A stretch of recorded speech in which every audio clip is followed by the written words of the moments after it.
ai wari ma liraga hoge wari ma hore liraga loisange ahan ba wari se handaki maitai ga adagi koi kuki ga lan tong na ba kaina sum tong na bje ai de kya ju panjadam ne do siga mari kitang leina na relief camp da leiba mi sing da ina liba wari do akhoi loina bak se effect tong buni na dum tang li ge han haing khoi sina khoi se masi sem na ba lei amadagi lei amada mana leirik khoi ge leirik se lobu se khoi samas amada pithribi se mu koi ga samane scientist na hai ne ina haim na te ko aduna ai je khoi thakti khoi ji thake na samas me toga pithribi koi ko khalu tal le go adugi haing khoi duna haing khoi mayam sina padana leidagi adumai wa wana lei lauduna khoira yale khoira je mayum ni dana ko manung du khoi hape sum pa kan sita ko taibang mioi ba laga mai thare khoi khara sire moi myam je loi pai thokre da yom ga lei ko duga thangol pu thoraga le laga pure sakre ada akoi ba da lei ho usek myam do aduna haing khoi da karem nei ba haing khoi kam doi noina wana khoira yan jadana khoi hap ta hona ba do pura la pu gre mai tha da noi khara ju sire da na sine ba ada haing khoi na haire ba sume mai thai akhoi khara sire aduga ikon du ju iyum du ju hai ba tare ne ko thango na le la ka pu gre adubu please note it in your mind this statement ko it's very important haing khoi kai har ke da adubu haing khoi akhoi gi kok ta yauri ba thaba kan na suba amaga kan nuksi chana na leimina ba amaga tathok ta sin tawna raga leiba cooperation coordination job punsi maren gi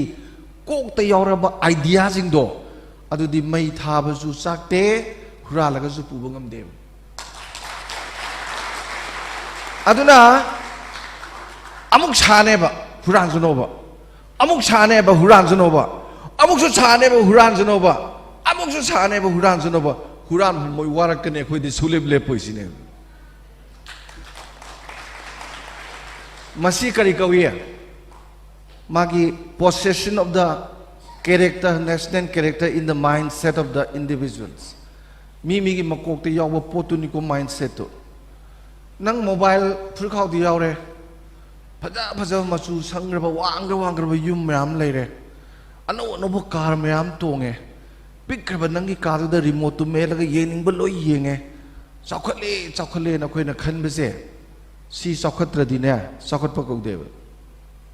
na khoi to ri khut ta pam to pai ba thur khaw da mobile yaw ba at ba kar ano ba model thau ba yum da chang ba da hojikan di smart home gai lei du di light kai du to da mai ga tak tharak san water gai sing du jar ga ta jan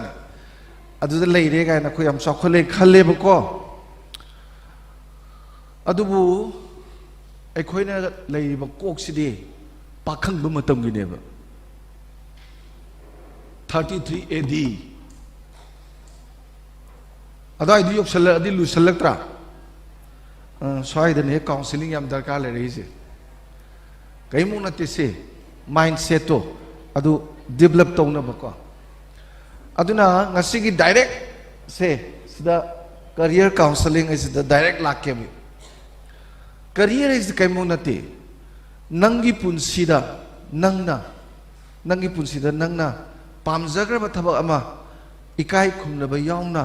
punsi chu patnunga haina tawgi ba do adu ba khoina career kawai ba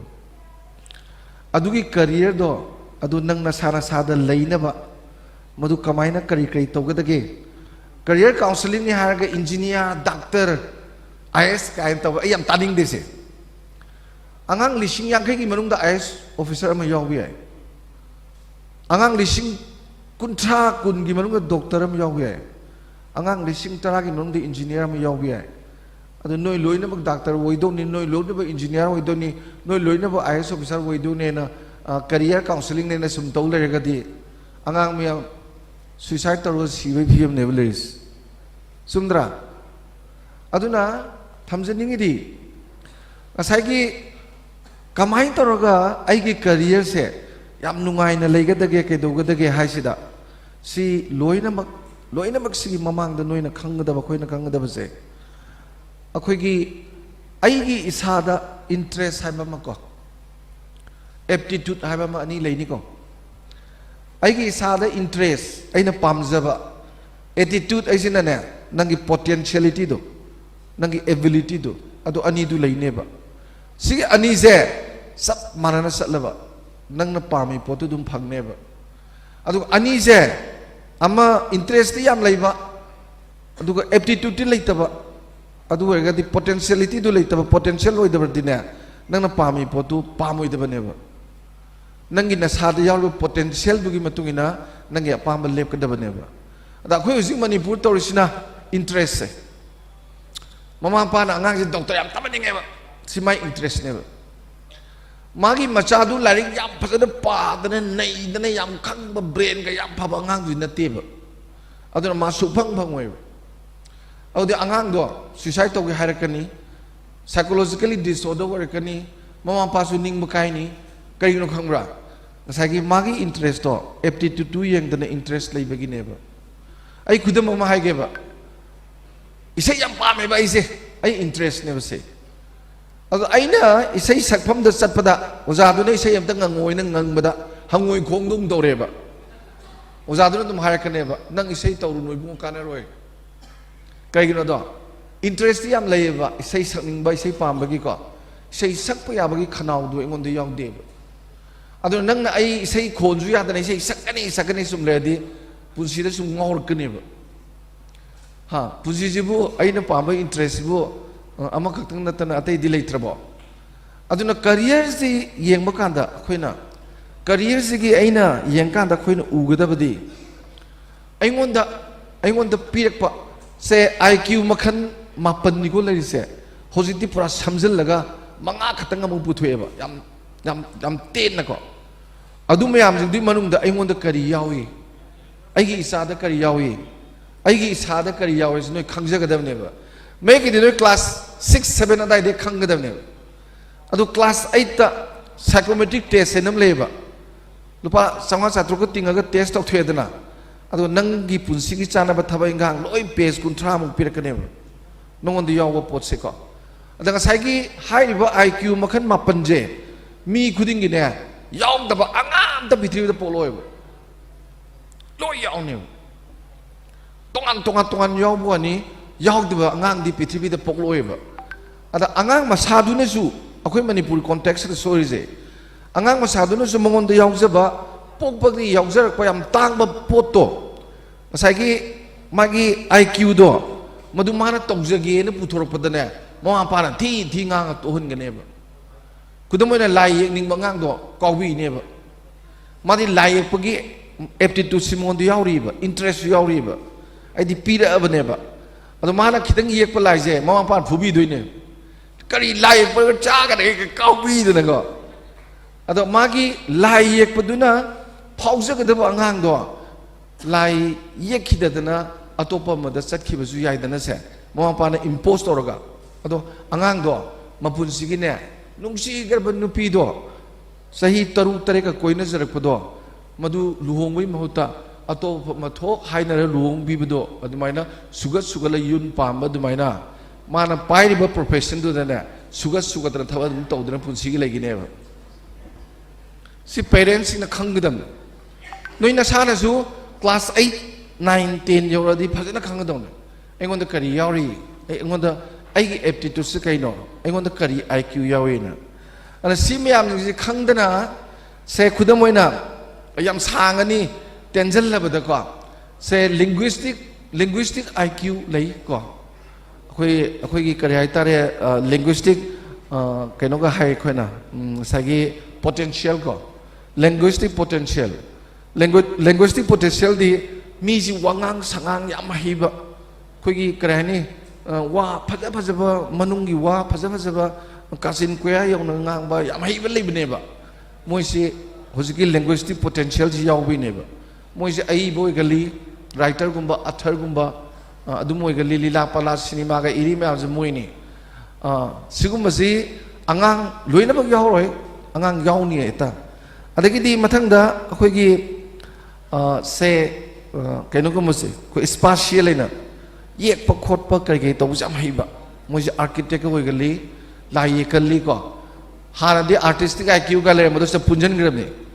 ꯑꯗꯒꯤꯗꯤ ꯏꯁꯩ ꯅꯣꯡꯃꯥꯏ ꯇꯧꯕ ꯈꯣꯠꯄ ꯖꯒꯣꯏ ꯏꯁꯩ ꯇꯧꯕ ꯄꯥꯝꯕꯁꯨ ꯑꯗꯨꯝ ꯂꯩꯔꯝꯒꯅꯤꯀꯣ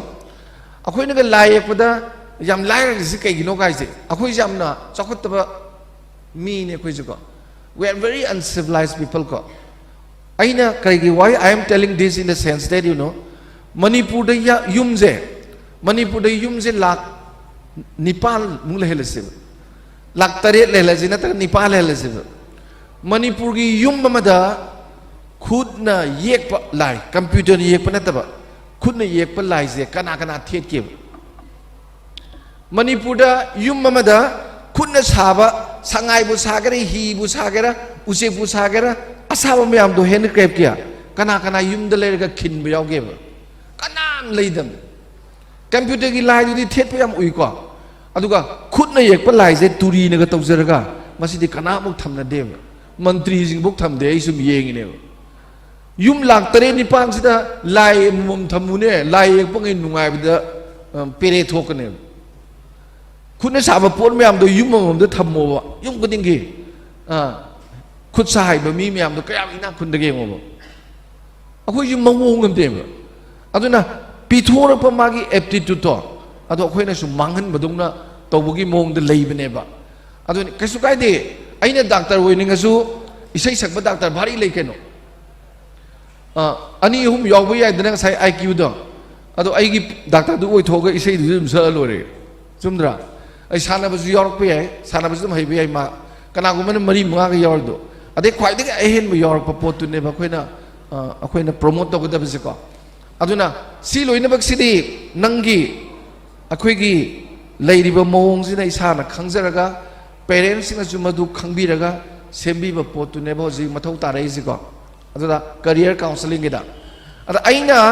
ꯃꯇꯝ ꯌꯥꯝ ꯁꯥꯡꯅ ꯃꯁꯤ ꯁꯟꯗꯣꯛꯇꯅ ꯉꯥꯡꯅꯕ ꯌꯥꯕꯅꯦ ꯑꯗꯨꯕꯨ ꯃꯇꯝ ꯂꯩꯇꯕꯒꯤ ꯁꯤ ꯊꯩꯗꯣꯛꯑꯒ ꯑꯩꯅ ꯃꯌꯥꯝꯗ ꯍꯥꯏꯅꯤꯡꯉꯤꯗꯤ ꯁꯤꯁꯦ ꯌꯦꯡꯉꯨꯀꯣ ꯑꯩ ꯋꯥ ꯑꯃ ꯍꯥꯏꯖꯒꯦꯀꯣ ꯑꯩꯈꯣꯏꯅ ꯈ꯭ꯋꯥꯏꯗꯒꯤ ꯆꯦꯛꯁꯤꯟꯒꯗꯕ ꯄꯣꯠꯁꯦ 3 ꯈꯛꯇꯅꯦ ꯈ꯭ꯋꯥꯏꯗꯒꯤ ꯍꯦꯟꯅ ꯆꯦꯛꯁꯤꯟꯒꯗꯕ ꯍꯥꯏꯕꯅꯦ ꯑꯃꯨꯛ ꯍꯜꯂꯣꯏꯗꯕ ꯄꯣꯠ 3 ꯈꯛ ꯂꯩꯌꯦꯕ ꯑꯍꯥꯟꯕꯗ ꯉꯁꯥꯏꯒꯤ ꯄꯨꯟꯁꯤꯗꯨꯃ ꯂꯩꯈ꯭ꯔꯦꯅ ꯍꯟꯗꯛ ꯄꯣꯛꯏꯁꯦ ꯃꯃꯥꯡꯗꯁꯨ ꯄꯣꯛꯇꯦ ꯃꯇꯨꯡꯗꯁꯨ ꯄꯣꯛꯑꯣꯏ ꯇꯤꯀꯦꯠ ꯑꯃꯨꯛꯇꯪ ꯐꯪꯉ ꯂꯥꯛꯄꯅꯤ ꯋꯥꯟ ꯋꯦꯅꯤꯀꯣ ꯇꯤꯀꯦꯠꯇꯨꯅ ꯏꯃꯥꯅ ꯄꯤꯕꯅꯤ ꯑꯗꯨꯅ ꯏꯃꯥ ꯂꯨ ꯇꯧ ꯍꯥꯏꯁꯦ ꯑꯗꯣ ꯁꯦ ꯁꯣꯟꯍꯜꯂꯔꯣꯏꯗꯕꯅꯤ ꯍꯟꯗꯛ ꯑꯩ ꯆꯠꯈꯤꯕꯒꯀꯣ ꯁꯣꯟꯍꯜꯂꯔꯣꯏ ꯁꯤꯅ ꯄꯨꯟꯁꯤꯁꯤ ꯃꯌꯥꯝ ꯆꯦꯛꯁꯤꯟꯕ ꯑꯅꯤꯁꯨꯕꯗ ꯃꯇꯝꯗꯨꯁꯨ ꯉꯔꯥꯡꯗꯣ ꯉꯁꯤ ꯍꯜꯂꯔꯣꯏ ꯄꯨꯟꯁꯤꯗꯀꯣ ꯄꯩꯁꯥꯗꯤ ꯃꯥꯡꯈ꯭ꯔꯁꯨ ꯊꯤꯗ꯭ꯔꯁꯨ ꯌꯥꯏ ꯑꯃꯔꯣꯝꯗ ꯉꯁꯤ 1,000 ꯃꯥꯡꯁꯦ ꯍꯌꯦꯡ 2,000 ꯇꯥꯟꯕ ꯌꯥꯏꯕ ꯉꯔꯥꯡ ꯆꯠꯈꯤꯕ ꯃꯇꯝꯗꯨꯗꯤ ꯄꯨꯟꯁꯤꯗ ꯂꯥꯛꯑꯔꯣꯏꯗꯕꯅꯤ ꯑꯗꯨ ꯌꯥꯝ ꯆꯦꯛꯁꯤꯜꯂꯨ ꯍꯥꯏꯁꯦ ꯃꯇꯝꯁꯨ 3ꯁꯨꯕꯗꯅ ꯉꯥꯡꯊꯣꯛꯈꯤꯕ ꯋꯥ ꯉꯁꯥꯏ ꯑꯣꯖꯥꯅ ꯀꯝꯃꯨꯅꯤꯀꯦꯁꯟ ꯁ꯭ꯀꯤꯜꯒꯤ ꯍꯥꯏꯗꯨ ꯁ꯭ꯋꯥꯏꯗ ꯂꯥꯛꯇꯣꯏꯅꯤ ꯑꯃꯨꯛ ꯍꯜꯂꯛꯎ ꯌꯥꯗꯦꯗꯅ ꯁꯣꯏꯈ꯭ꯔꯗꯤ 3ꯁꯤ ꯌꯥꯝ ꯆꯦꯛꯁꯤꯟꯒꯗꯕ ꯑꯗꯨꯗ ꯄꯨꯟꯁꯤꯁꯤꯒꯤ ꯃꯅꯨꯡꯗ ꯄꯨꯟꯁꯤ ꯃꯈꯟ ꯄꯨꯟꯁꯤ 4 ꯂꯩꯌꯦ ꯉꯁꯤꯒꯤ ꯂꯥꯏꯔꯤꯛ ꯇꯝꯕ ꯑꯉꯥꯡꯁꯤꯡꯅ ꯃꯅꯤꯄꯨꯔꯒꯤ ꯈꯨꯟꯅꯥꯏꯗ ꯈ꯭ꯋꯥꯏ ꯁꯣꯏꯔꯤꯁꯦ ꯃꯃꯥ ꯃꯄꯥꯁꯤꯡꯅ ꯑꯉꯥꯡꯁꯤꯡꯁꯤꯗ ꯉꯁꯥꯏꯒꯤ ꯏꯗꯨꯀꯦꯁꯟꯒꯤ ꯌꯥꯝ ꯉꯥꯡꯅꯗ꯭ꯔꯥ ꯅꯣꯏ ꯏꯗꯨꯀꯦꯁꯟ ꯉꯁꯥꯏ ꯃꯔꯩ ꯌꯥꯝ ꯇꯧꯅꯕꯗꯣ ꯑꯗꯨꯗ ꯏꯗꯨꯀꯦꯁꯟ ꯁꯤꯁꯇꯦꯝ ꯑꯅ ꯌꯥꯝ ꯍꯥꯏꯅ ꯑꯩꯈꯣꯏꯒꯤ ꯁꯣꯁꯤꯌꯦꯂꯥꯏꯖꯤꯡ ꯁꯤꯁꯇꯦꯝꯁꯦ ꯁꯣꯁꯤꯌꯦꯂꯥꯏꯖꯦꯁꯟ ꯄ꯭ꯔꯣꯁꯦꯁꯁꯤꯗꯤ ꯀꯅꯥꯝ ꯄꯟꯅꯗꯕꯗꯨꯅꯦꯕ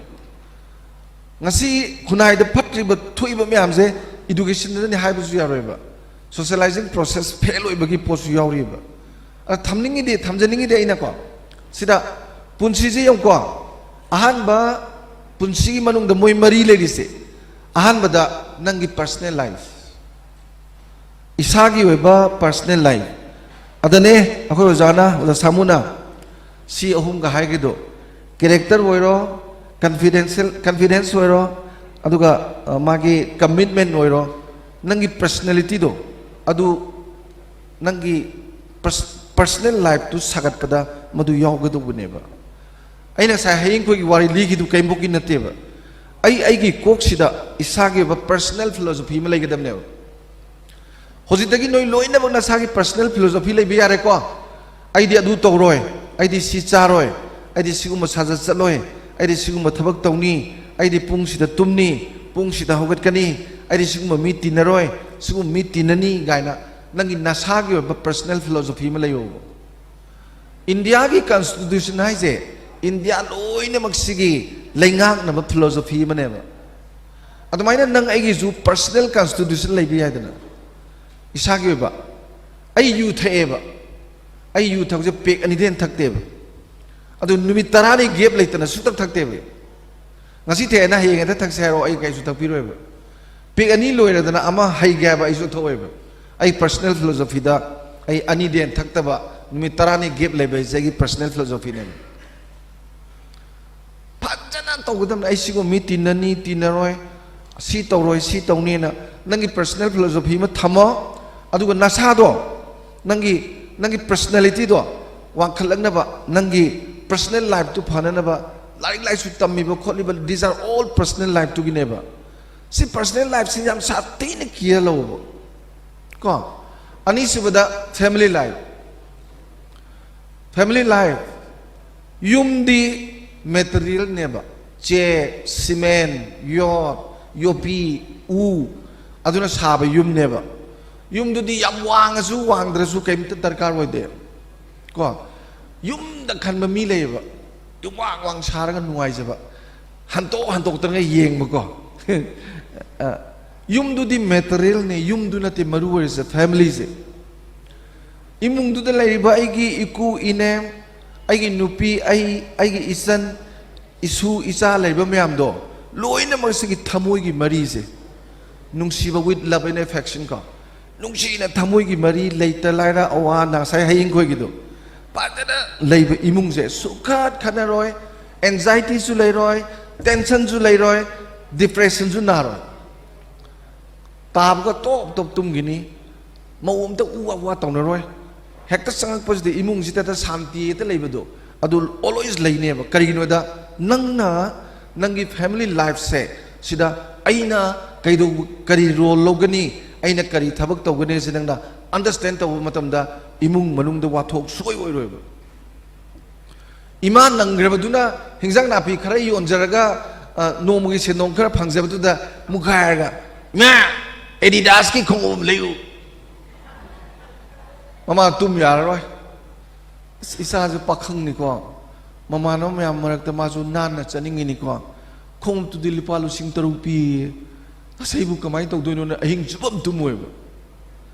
ꯑꯗꯨ ꯅꯪ ꯐꯕꯩ ꯋꯥ ꯂꯩꯇꯦ ꯅꯪ ꯐꯕ ꯃꯤ ꯅꯠꯇꯦꯕ ꯅꯪꯒꯤ ꯏꯃꯨꯡ ꯌꯦꯡꯉꯒ ꯏꯃꯥ ꯅꯨꯡꯁꯤꯕꯤꯗꯒꯤ ꯌꯦꯡꯉꯒ CRPꯒꯤ ꯈꯣꯡꯎꯞ ꯐꯤ ꯑꯉꯥꯡꯕ ꯂꯨꯄꯥ 150 ꯄꯤꯗꯨ ꯇꯣꯡꯉ ꯆꯠꯀꯗꯕꯅꯤ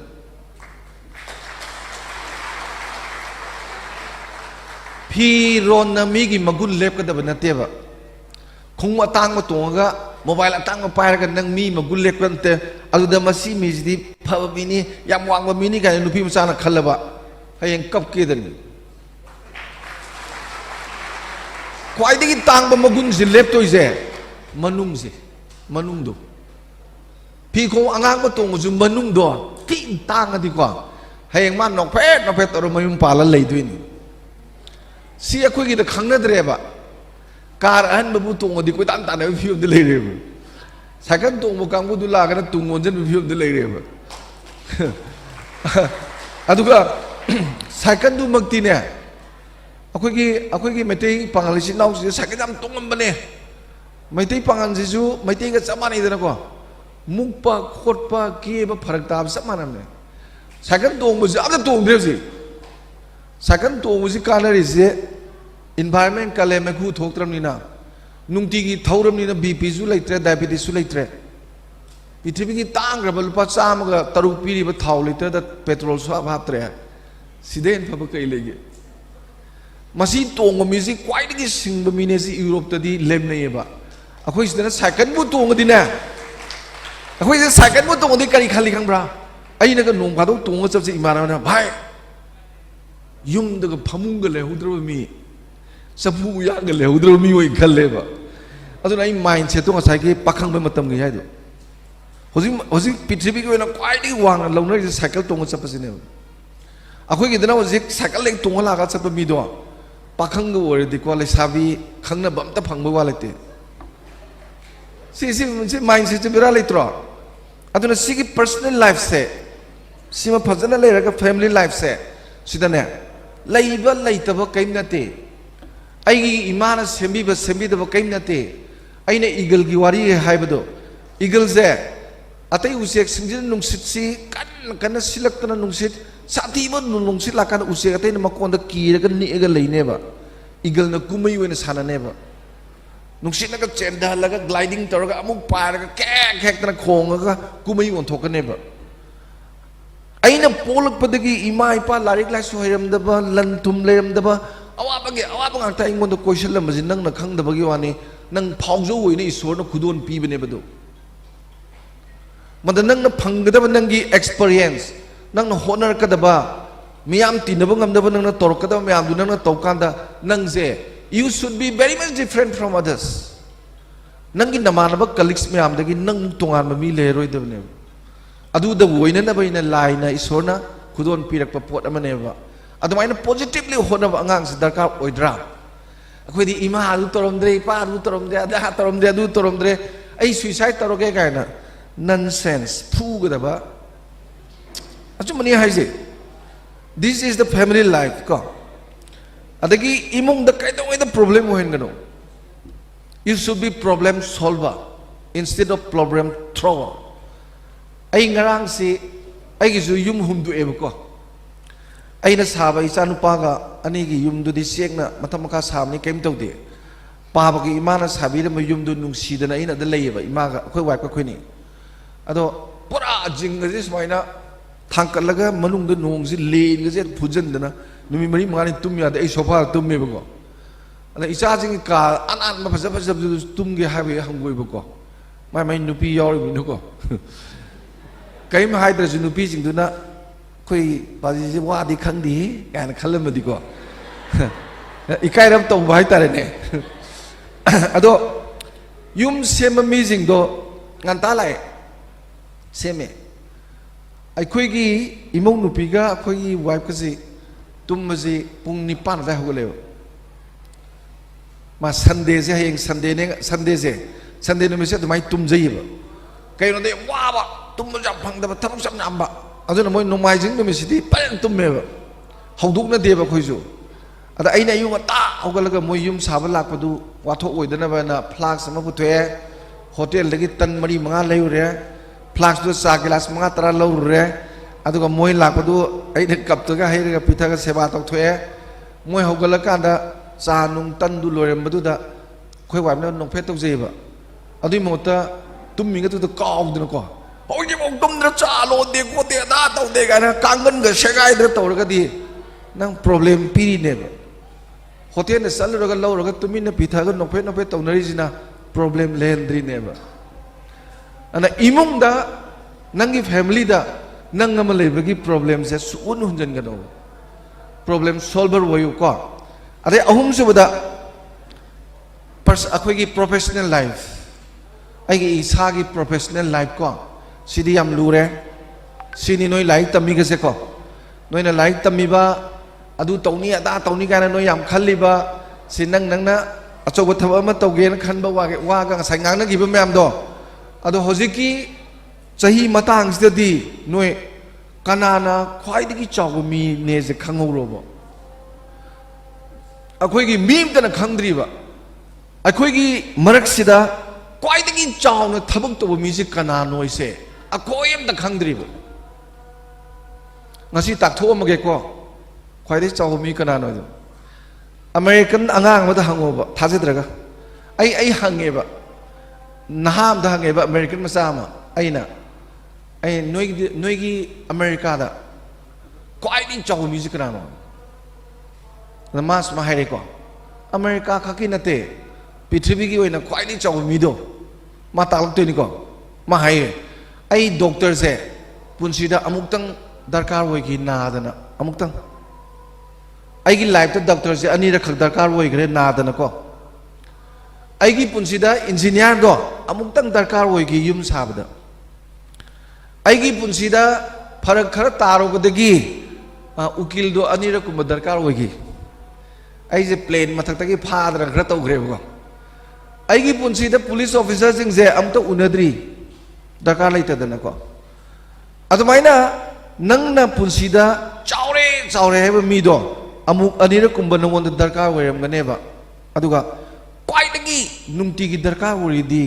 ꯅꯪꯅ ꯑꯌꯨꯛ ꯆꯥꯔꯤꯕ ꯆꯥꯛ ꯅꯨꯡꯗꯥꯡ ꯆꯥꯔꯤꯕ ꯆꯥꯛ ꯑꯦꯟꯖꯥꯡ ꯑꯅꯤꯁꯤ ꯄꯨꯊꯣꯛꯄ ꯃꯤꯗꯣ ꯑꯗꯨꯗꯤ ꯅꯪ ꯅꯨꯡꯇꯤꯒꯤ ꯗꯔꯀꯥꯔ ꯑꯣꯏꯌꯦꯕ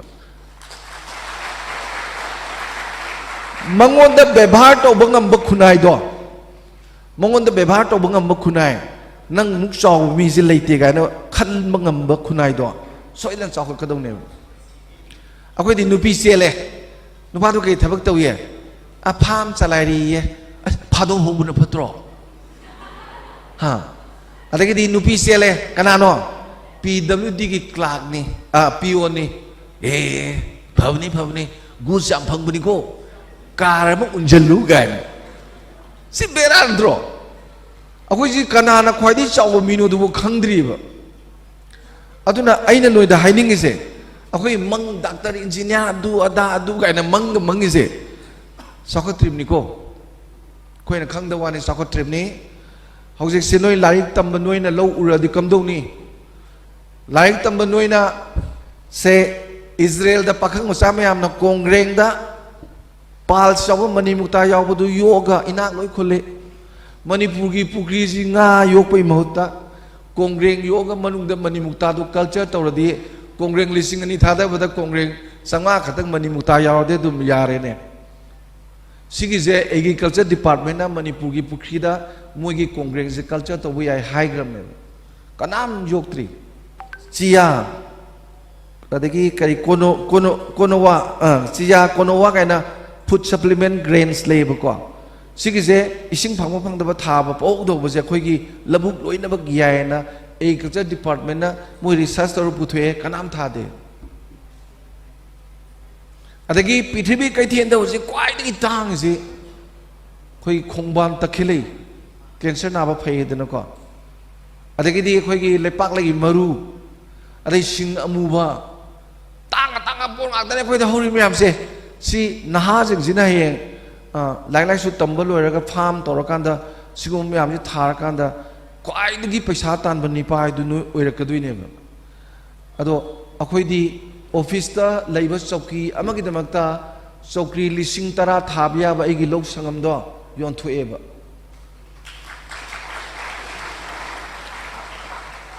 चौकी यानबीदमक चौकी 10,000 थाब लौ संगम योंथोग चौकी लेने तो माइंड सेट तो बेरा लेत्रो सिगी अहोंब चेंज को सिगी चेंज नोगी माइंड सेट लापी अना खनबदा मागी प्रोफेशनल लाइफ तुबुदी नंगना पामजब थबकतुदा याम नुंगाइना अखोइना पाय हाइबवानी इसै सक्सबा म्यूजिशियन मयाम लेदना पैसा फंगदे चुमेबा बट नुंगाइ लेग्रजानी वाखन याम नुंगाइ लेग्रजानी अवा नागा कइम लेबिबजानते को खरा फंगकपदो अदुना चाबम तोप खरा चारगा याम नुंगाइना लेलेबा करिगिनो मागी पामजब प्रोफेशन दुदा यावरगा माना मागी पुंसिदो दुमाय लेजबनिना प्रोफेशनल लाइफ हाइसे दुनेबा अदुना अइना नोइदा हाइनिंग इसे ते नतबा नंगी प्रोफेशन दुदी अइना ngasa हाइगिबा एप्टीट्यूड तुगी मतुंगिना नंगना खंजरगा एनी थबक तव याय अदुबु थवाई यावना अइना तोरिबा थबक सिदा यामना हेना फना तोर अइना सुम येंगदा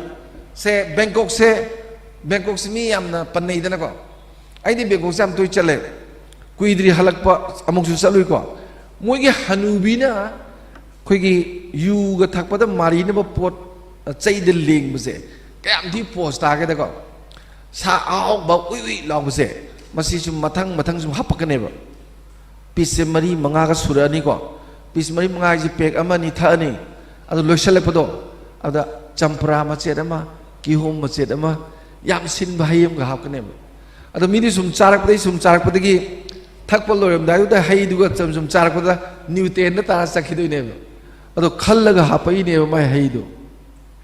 ꯁꯥ ꯉꯥꯛꯇ ꯄꯔꯦꯡ ꯂꯦꯡꯁꯤꯜꯂꯝꯕ ꯌꯥꯏꯗꯅ ꯍꯥꯏꯗꯤ ꯋꯥꯈꯜꯗꯨ ꯈꯜꯂꯒ ꯇꯧꯔꯛꯏ ꯄꯣꯠꯇꯨꯅꯦꯕ ꯑꯗꯨꯅ ꯃꯤꯅ ꯃꯥꯅ ꯌꯣꯜꯂꯤ ꯄꯣꯠꯇꯨ ꯑꯗꯨꯝ ꯂꯩꯅꯤꯡꯅꯦꯕ ꯑꯗꯨ ꯃꯌꯥꯝꯗꯒꯤ something different ꯑꯩꯈꯣꯏꯗꯤ ꯀꯔꯤꯒꯨꯝꯕ ꯈꯔ ꯇꯧꯒꯗꯧꯕꯗꯣ ꯍꯥꯟꯅ ꯇꯧꯔꯝꯕ ꯄꯣꯠꯇꯨ as it is ꯑꯗꯨꯝ ꯄꯨꯊꯣꯛꯇꯨꯅ ꯂꯩꯗꯅ ꯑꯩꯅ ꯄꯥꯝꯃꯤꯕ ꯄ꯭ꯔꯣꯐꯦꯁꯟꯗꯣ ꯑꯗꯨꯗ ꯌꯥꯝ ꯅꯨꯡꯉꯥꯏꯅ ꯊꯕꯛ ꯇꯧꯕ ꯗꯔꯀꯥꯔ ꯌꯥꯝ ꯑꯣꯏ ꯑꯗꯨꯒ ꯇꯧꯕꯇꯕꯨ ꯂꯧ ꯎꯔꯁꯨ ꯐꯥꯔꯃꯔ ꯑꯣꯏꯔꯁꯨ you have to be little bit different from others ꯀꯣ ꯍꯧꯖꯤꯛꯇ ꯀꯦꯋꯤ ꯊꯥꯕ ꯌꯥꯔꯤ ꯃꯩꯇꯩ ꯀꯦꯋꯤ ꯍꯥꯎ ꯌꯥꯝꯅ ꯑꯩꯈꯣꯏ ꯃꯅꯤꯄꯨꯔ ꯊꯥꯕ ꯀꯦꯋꯤꯁꯤꯀꯣ ꯑꯗꯒꯤꯗꯤ ꯅꯪ ꯃꯨꯁꯂꯤꯝ ꯏꯆꯤꯟ ꯏꯅꯥꯎꯁꯤꯡꯒꯤ ꯑꯩꯒꯤ ꯁꯥꯇ꯭ꯔ ꯑꯌꯥꯝꯕ ꯁ꯭ꯇ꯭ꯔꯣꯕꯦꯔꯤ ꯊꯥꯕꯕꯨꯗꯤ ꯌꯥꯝ ꯂꯩꯔꯦ ꯄꯩꯁꯥ ꯍꯧꯖꯤꯛ ꯐꯖꯅ ꯄꯥꯏꯈꯠꯂꯛꯄ ꯌꯥꯝ ꯂꯤꯂꯣꯡꯗꯒ ꯂꯩꯀꯣ ꯃꯃꯥ ꯃꯄꯥꯅ ꯊꯕꯛ ꯋꯥꯅꯣꯝꯕꯒꯤ ꯄꯩꯁꯥ ꯊꯝꯕꯗꯨ ꯃꯥꯅ ꯄꯤꯕ ꯌꯥꯔꯣꯏ ꯊꯤꯡꯉꯒ ꯁ꯭ꯇ꯭ꯔꯣꯕꯦꯔꯤ ꯊꯥꯕꯗꯒꯤꯀꯣ ꯆꯍꯤ 3 ꯆꯪꯅꯗꯗꯅ ꯂꯧꯇꯥꯡ ꯁꯪꯗ ꯌꯨꯝ ꯃꯆꯥ ꯑꯃ ꯁꯥꯔ ꯂꯩꯌꯦ ꯑꯗ ꯍꯧꯖꯤꯛꯀꯥꯟꯗꯤ ꯃꯤ 40-50ꯗꯨ ꯂꯥꯛꯑꯒ ꯀꯥꯇꯤ ꯑꯃ ꯄꯥꯏꯔꯒ ꯆꯞꯄꯒ ꯀꯦꯖꯤ ꯑꯣꯜꯂꯒ 100-150 ꯄꯤꯕꯗꯗꯤ ꯑꯌꯨꯛ ꯉꯟꯇꯥꯗ ꯃꯤ 35-40 ꯂꯥꯛꯑꯗꯤ ꯂꯨꯄꯥ 35,000 ꯍꯦꯛ ꯁꯤꯜꯂꯤ ꯑꯌꯨꯛꯇꯣ ꯑꯗ ꯃꯃꯥꯁꯨ ꯃꯄꯥꯁꯨ ꯍꯧꯖꯤꯛꯁꯦ ꯄꯣꯠ ꯌꯣꯟꯕ ꯌꯥꯎꯔꯦꯕ ꯃꯈꯣꯡ ꯌꯥꯟꯕꯒ ꯌꯥꯎꯔꯦ ꯍꯥꯏꯇꯥꯔꯦ ꯈꯪꯍꯟꯕ ꯆꯨꯝꯃꯤꯗꯅ ꯅꯣꯏ ꯅꯍꯥꯗꯤꯀꯣ ꯑꯗꯨꯅ ꯑꯩꯅ ꯄꯥꯝꯖꯕ ꯄ꯭ꯔꯣꯐꯦꯁꯟꯗꯨꯗ ꯄꯨꯟꯁꯤ ꯆꯨꯞꯄꯗꯨ ꯍꯌꯦꯡ ꯁꯦ ꯅꯔꯁ ꯔꯣꯃꯥ ꯁꯤꯈ꯭ꯔꯦꯁꯦ ꯅꯔꯁꯇꯨ ꯑꯗꯨꯝ ꯌꯥꯎꯔꯗꯧꯅꯤ ꯅꯔꯁ ꯔꯣꯃꯥ ꯁꯤꯈ꯭ꯔꯦ ꯑꯣꯖꯥ ꯃꯅꯤꯍꯥꯔ ꯂꯩꯈꯤꯗ꯭ꯔꯦ ꯑꯣꯖꯥ ꯌꯥꯎꯖꯔꯨꯕ ꯗꯥꯛꯇꯔ ꯇꯣꯝꯕ ꯁꯤꯈ꯭ꯔꯦ ꯑꯣꯁꯤ ꯇꯣꯝꯕꯗꯨ ꯂꯩꯈꯤꯗ꯭ꯔꯦ ꯃꯥꯏ ꯄ꯭ꯔꯣꯐꯦꯁꯟ ꯂꯣꯏ ꯌꯥꯎꯅꯤ ꯁꯤꯀꯥꯟꯗ ꯑꯩꯒ ꯂꯣꯏꯅꯔꯒ ꯂꯩꯔꯤꯕ ꯑꯩꯒꯤ ꯏꯊꯛꯇ ꯀꯨꯞꯁꯜꯂꯤꯕꯁꯦ ꯑꯩꯒꯤ ꯄ꯭ꯔꯣꯐꯦꯁꯟꯗꯨꯅꯦꯕ ꯇꯧꯕꯇꯕꯨ ꯑꯗꯨꯗ ꯌꯥꯝ ꯅꯨꯡꯉꯥꯏꯅ ꯃꯤꯅ ꯏꯀꯥꯏ ꯈꯨꯝꯅꯍꯟꯅ ꯑꯩꯅ hinge haragadi I have to be little bit different from others atopade kitang tongan tare nupi macha wardi keba baktor su mayam de khara hen tare wahi wata da gorsu kasage ozana haiba si tongan na communication skill ga haido it's very important natra ngang ba sakpa ga si phasa nungsina loina tare adagidi hiram gudi makta aise lari khupa lakpa lari khui lai loi tongan ga done ba something different my massage di tongan bani ko ga hayan bido si officer si mayang mandam ni ko si doctor si ne mayang mandam ni ga hayan sing se sumaina you have to be little bit different from others ka nangi profession du da aduga nango de aptitude chu leitana mi gi profession du pamuno adu din nang wa ge de ne aduna professional life se si su yamaru oi apa madu da dum channa ba hono apamba amakhak to apamba nate aptitude laiba sai potential yawba ko adu channa ba dum hono adu mi amana thaba ama khatang tawraga laini haiba nate ai di thabak nipan in tawrise nipan japan da ohum ga tawne haidna khoi di nipan to khai adu ne samu sa haido na ya mori uda singlen ju thab ma tu tawine hojika da bu thaba ma khak taru wo yadro thaba ka jin ten ban to khai ga dem ne ba waba lairodamni fazana honagadabani nangi profession du da professional life tu da masak naina fazana leigadabani si mayam singse punsigi manung du da change bako sigi se akhoi gi ngasi naha sing da yam chaw back ke mam leigreba sigi se khoi naha sing understand tawdreba aduna naha sing se sumna da gi larik paba mark phangba ina mark ta loi tanagreba professional life sigi da khana leigreba social su khan gidre adagidi family life su khandre personal life paw kya khandre adu khwaidigi akon bagi social life sidi it's very important asai oza samun haigi bdo culture ka art ka se art and culture se kai khene yong ko art ai jina ne mi gi thamoi manung da leiba puning da leiba poto madu puthoraga mayam da khangan bdu ne art hai lai ko bi ai jagoi sarak pa bi ai lila hoine thorok pa ai isai hoine salak pa ai si art ko i culture ai jidi kaim na te ba rules ne ba khunai dugi rules society dugi rules ne ba adugi do akhoina culture hain ko aduna loisilakpada patam ju thengjalak pani na ko aidi aina khanjabada career gi matang stadi anuba miyeng ma thamba horo mayamna hainaba a doctor engineer adu odaga nataba ko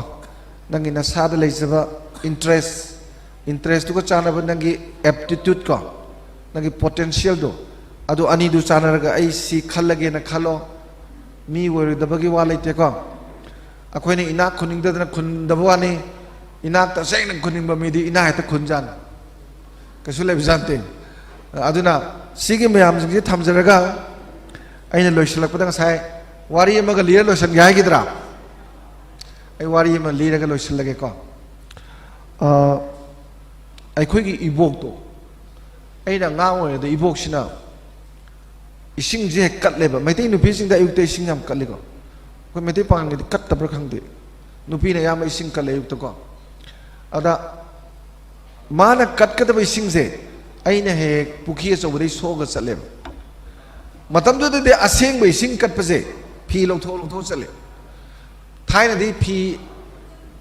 aseng ba ni ba di phi dum lo tho chanai ba ai phi lo tho ga ising je sok pa chale toti ga ta potri matam de ko ada ibong na ising je katlem ada ai chaure talle ba ko lapak buki da thoga ising sokpado ai na ibong ta ising sokpa talle ai chaure smai tore khole nang na ising kali kai no ai so laga ga hai kan da ibong na hai ba ising da yar magundo isu da ai na pi ge da nungti gi ni sine ba ada nungdang se ibok ki makhong namba kan da noi pakhang le sabi noi kanom hai ge ko phong saban nakuto aduna khuidaraba pupu khuidaraba iboki makhong makuto nungti gi nambiyo kuina namnu min manga tara do su nambiyo adu wari saw yam nungai bane noi kayam sathina noi gi moral value se buchap to ge noi de ujikan de nabo no wanga kada khange kain tawdina ba marwena nupi msa sing se adai nupam sa sing sida mo na da as nangi kok to natu ko mo bado wanga anu to ne taning dre ne kana taning dre ne khwai ga do taning dre ne kana ko phagana makho mukun nambi ga wari nungsi ne saw ko akhoi gi asek ma lai di moi ne ba moi na nong phe to ga bor pir ma ba ko phangoi da ba le te adai ne ibok ta nge kai noi bo ising magun ji kari kari no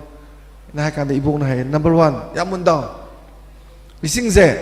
mahau leite machu leite manam leite water is colorless tasteless smellless yam cham ne hingwai ba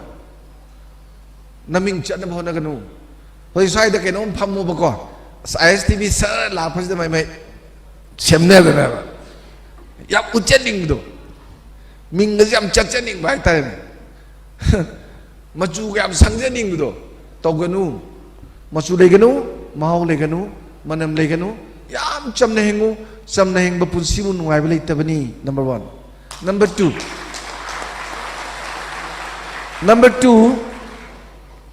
aduki matik chamba mase mahau su lek tabam manam su lek tab machu su lek tab mase phangdraba pithribi de hingmang am ga do por mu lekti aduna nang se imung da dumaina maru wayu leikai da nang se maru wayu ngamzara di leipak ki wena maru wayu haiba pastra ani subada ahum subada ising je kai dong da mathak se khate ba ising je always makha sen da ne ba adumaina ne aina makubo wera dana imong sin du lun tok tar ai kha da le ba myam du lun tok tar aina oja wera dana satra myam du lun tok tar aina officer wena agi subordinate staff myam du lun tau dare aina principal wena dana uja samudongna makha ta bo ja myam du lun tau dare se isingi makha da senda bai se mama thak suken se khaloi ba ko sima mathang da isingi kwaidi tang magul ma misang mikhai nai da bas puki de lei ba nga do ngamu de ising yam ne pitha uka bi de kitang e pitha nga kra da supi bithak ta ba to sa mana pita kanem adumaina aina imungda makubo warga mawjindu sa man lun toba aina ojawe dana satra mamdu sa man lun toba ha adagidi se kudamoina akhoi di chamara na lu to na dab jam leidana ada ojawe gera officer gera amu gera sa man lun togdraba group ete semna kaneba mawjune ahum lere khaloba aina mau ma yam lu toraba ani du thin toraba mau ani du misang wara mau ma do ngai te kafatna dana phuna bada loradam ado kari gino aina manadana yengbagi neba aduna ising di equality na te equity line cha manana pukhalaga manana yengbase ising da yaweba aduga mathangda kwaidagi maru eba ising magunje ising muk machin tumba ising muk kan balaite si asai da ising je haido bo je ngale ta leramo kaidra hutna khotra ching ne machi yam tumme masiko adu chingdigi chendara pose uzauna khangera nungzaun khangera thugaira ture la ine adu mai naril layo ayam roi gano bo leiba ki cause da iramdam ki cause da aigi interest aigi miyam zigi interest da any thabai ngang to boda phaba punba phuba chaiba kaim khalu no bo sibai lai haraga letrin de exchange medo mera pabi am tawne ai yadre sing do adugi thabak du tawbiranu ising dawna kanbiu haibne ba si me am jibo khoi kok ta na me am da yawraga bu kari ge no manipur mo uroi do no ko loina ba oi ba wayu aina khwai di nungai ba sangai yum gi amaga tamjage lo selakpada aina sangai yum no wangang ba ek lak sab khuding gi ko akhoi gi angang pakhang le sabi kari me am jingse no mo to phukbo gal ga kai ba si mafam mate yam ui ba sangai yum no su da ba kwai dagi tamba ya ba phajaba magunje matau iman man na sangai yum gi na ha jing ma kok ta yaw le me bu ko thank you very much